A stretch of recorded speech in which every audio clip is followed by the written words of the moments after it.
Mandatory minicamp is officially here, Who Dat Nation. So if you're pumped up for some real football, I need you to hit the thumbs up icon and drop a like on today's video. And as for today's video, we're going to be getting into some news and notes from day one of mandatory minicamp. And we're going to start off just with some good news.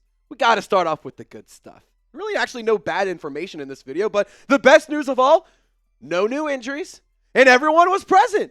So let's clap it up for Kellen Moore. Let's clap it up for the New Orleans Saints, the new era and the next generation of Saints football. For the mandatory portion is off to a good start, and everyone was in attendance. We have some injury updates around Taysom Hill we're going to get to. We're going to talk about the attendance as well as the tryouts and how some of the players looked today. Let's start off first with the tryouts. Seth Green, he is working out with the New Orleans Saints. He's an XFL player, UFL player, I should say, with the Arlington Renegades. He was actually the backup to Sal Cannella, and if that name is familiar, it's because he's also a tight end in the UFL for the Arlington Renegades, and he actually tried out with the New Orleans Saints last year this time, and nothing actually came to fruition with that, but he has been pretty solid when his name's been called. He's a versatile player with a sneaky speed and athleticism. He was a quarterback, moved to tight end, so Seth Green is in the midst of a tryout, but we also have a couple other players.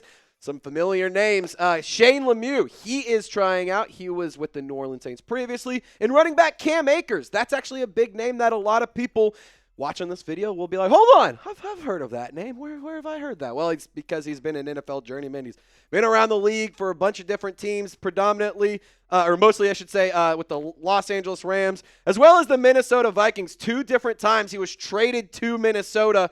One by at the deadline, one by the Rams and one by the Houston Texans. And then over the past few years, not really a ton of production, but in 2022, he did have a nice year, 786 yards, 7 touchdowns. Hasn't quite been able to replicate that type of production. That being said, it begs the question, why did the New Orleans Saints feel the need to bring in another running back? Is Kendre Miller not looking good? Is he looking unprepared? I don't think that's the problem. To be honest, it's actually everything I've seen around Kendre Miller has been pretty solid. Devin Neal, there has been like 1 or 2 videos that have come out of him like not looking good during a workout. I'm going to just go ahead and say this. It doesn't really bother me that a rookie didn't look good in one of the very first workouts that he had in a weird drill where you're bouncing off a yoga ball. I'm not all that concerned about it. But it certainly does beg the question, why on this running back room do the Saints feel the need to bring in potentially another running back? I mean, you have Xavier Valade. You have Clyde Edwards-Helaire. You signed Velus Jones Jr. earlier this offseason. Marcus Yarns was an undrafted free agent. So, when I go back to the question of why did they want to bring in a running back, honestly, it could just be depth. It could be just another player to compete, and that way the New Orleans Saints can field the best offense that they possibly can with the players that they have at their disposal, both on the roster and available in free agency. And look, I'll tell you this, if you do sign Cam Akers, at the trade deadline, the Vikings will come calling and offer you like a 6th or a 7th round pick. They'll do the pick swap, and they've done this. Cam Akers has actually brought in the same trade value twice, which is actually pretty funny. So, if you do sign Cam Akers, it'll be fun to trade him at the trade deadline and get an extra day 3 pick. Just kind of a joke, but it does have history there. So for what it's worth, we also did see Alvin Kamara back out on the field for the first time this offseason. Was not there during the voluntary portion of the preseason and of training camp of the summer, if you will. Training camp obviously hasn't started, but during OTAs and all that stuff, he was not present, but Alvin Kamara, as expected, is there for the first time during mandatory minicamp. So is Tyrann Mathieu, and he's sporting a new haircut. Got the short hair, saying that he wants to take some years off. Cam Jordan, we don't actually have a photo of it, but he also is blonde.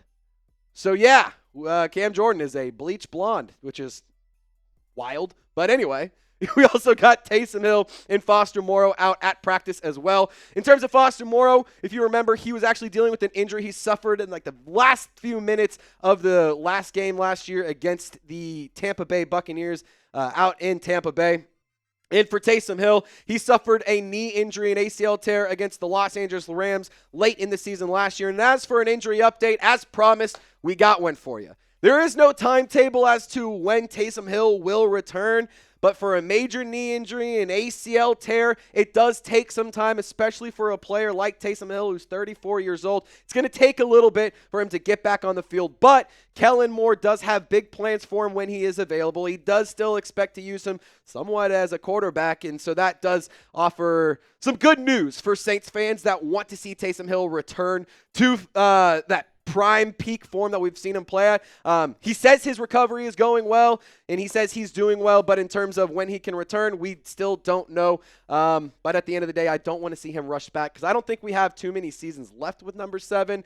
So for Taysom Hill, don't rush back. Let's get you healthy. Let's get you the best possible season we can, and that way you can help out this team, hopefully, who's still winning games and competing for a playoff spot. And for what it's worth, I do think Taysom Hill still has some gas in the tank, and if he does return from this injury and looks good, you might have to just go ahead and say this guy is a demigod or something.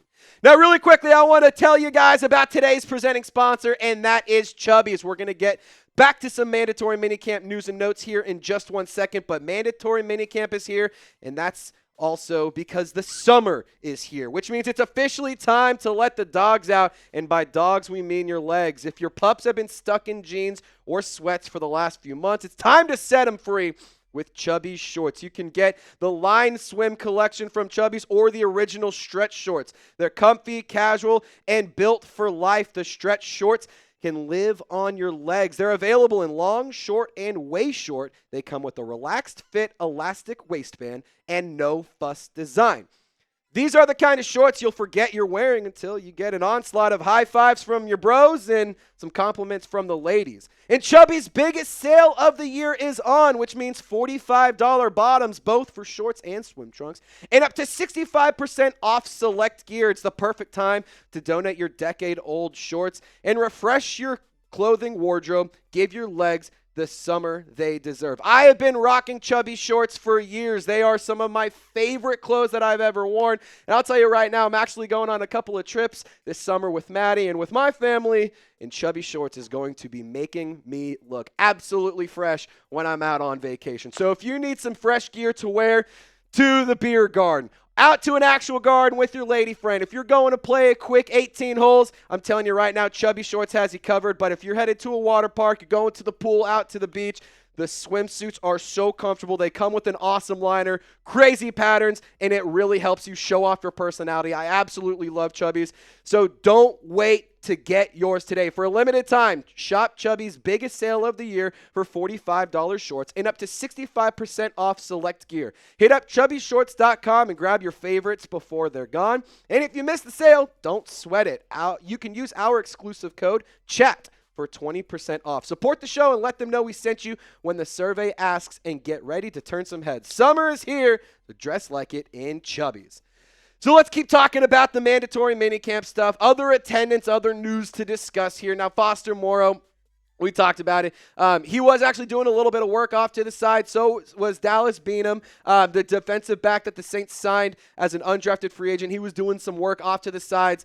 Jake Haener, he was doing some position drills. You saw him work a little bit with the quarterbacks. You saw a couple passes on social media or a couple reps where he was moving around, so it's good to see that. Dallin Holker, he also was working with some position drills. And Quincy Riley, he wasn't just doing position drills. He also was actually doing team drills as well. So it's good to see the Saints rookie cornerback get out on the field. Really excited about the potential of the Louisville product. And, you know, it's also worth noting, we also had J.T. Gray and Nathan Shepard show up for the first time since last year. They were not present at OTAs, at the voluntary portions of this offseason. And for what it's worth, it's also pretty cool to see Chase Young, Carl Granderson, some of these other guys that weren't there for every single portion, kind of in and out. They were all there and present as well. Like we said, no crazy attendance, no crazy injuries to report. It's all pretty good news here in the black and gold. Out in Metairie, Blake Grupe also had a phenomenal day. He went 6 for 6 on the day and finished with a 61-yard bomb, which is really, really good to hear.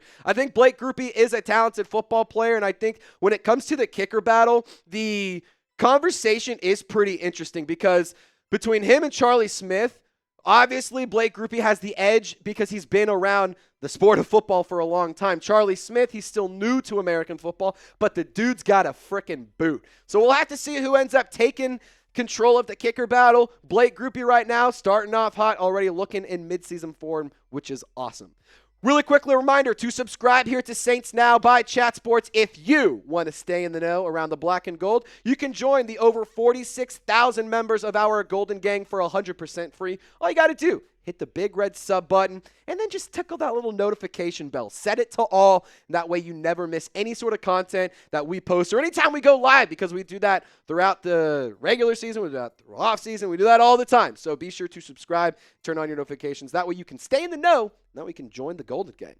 Now, let's talk about the fans here, because fans were invited and they were allowed to go to minicamp. And believe it or not, Saints fans are actually really excited. And I know that online there's a big discourse of Saints fans being like, nah, dude, I don't really care. We're going to be bad. I'm not tuning in. Or I don't have high expectations. I'm not really going to watch. Maybe the Falcons. Like, there's a lot of online discourse, a lot of negativity in the comment section, but I'm here to tell you right now, factually, when you get people out to the field, when you see bodies out there, it says something. It sends a message, and right now, that message is that Saints fans are fired up. The first mandatory minicamp practice was a sellout. Fans lined up all over the place to see the team for the first time, which is really, really interesting. You can say what you want. You can call the Saints whatever names you want. You can have whatever opinion you want, but you cannot lie and you cannot ignore the fact that fans out locally are fired up. They are supporting the team, and they want to see what the new look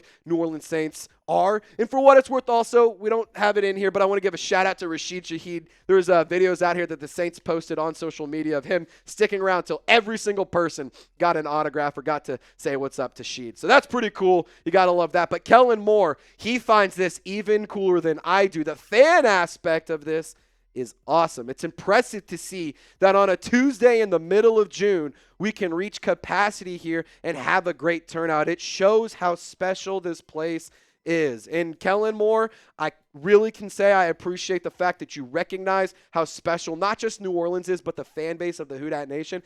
It's also just really nice to see Saints fans fired up for once. It's been a few years since we've had a lot of fire, we've had a lot of passion out in New Orleans. And for what it's worth, I think that we're finally starting to turn the corner, and we're starting to see some good things around the New Orleans Saints. So it's nice to see Saints fans are excited. Again, you can say what you want in the comments. You can say what you want on Twitter. But the reality is fans are pumped up right now. Fans are excited, and I think you should be too. And if you want to be a negative Nancy, fine. Just I don't really want to hear it all that often. I get it, but I don't want to hear it all that often. So for what it's worth, too, 2026 mock drafts have already been going crazy. Garrett Nussmeier, he was present at Saints minicamp, and that is head coach Kellen Moore, about 99% positive. Garrett Nussmeier, LSU quarterback. Doug Nussmeier, Saints offensive coordinator. Maybe the Saints need a quarterback. Maybe Nuss sticks around in Louisiana. Maybe he goes and plays for his dad. I don't know. Either way, it's pretty cool to see the LSU quarterback out at minicamp. I don't think you should think too much into this, though. He's a guy in Louisiana who's a football player. Saints are a football team. He wants to go out there and see what's up. So help me out, Saints fans. We had a great video today, 13 minutes of awesome content, and I need your help. We've had over 6,200 likes so far across all of our content in June. I want to beat the May total, 27,802, today's goal. If we can get 500 likes on this video, I'm feeling very confident about how we're doing. So help me out. Like this video on Who Dat Nation. Don't forget to subscribe, turn on those noties, and y'all stay golden. We'll see you next time.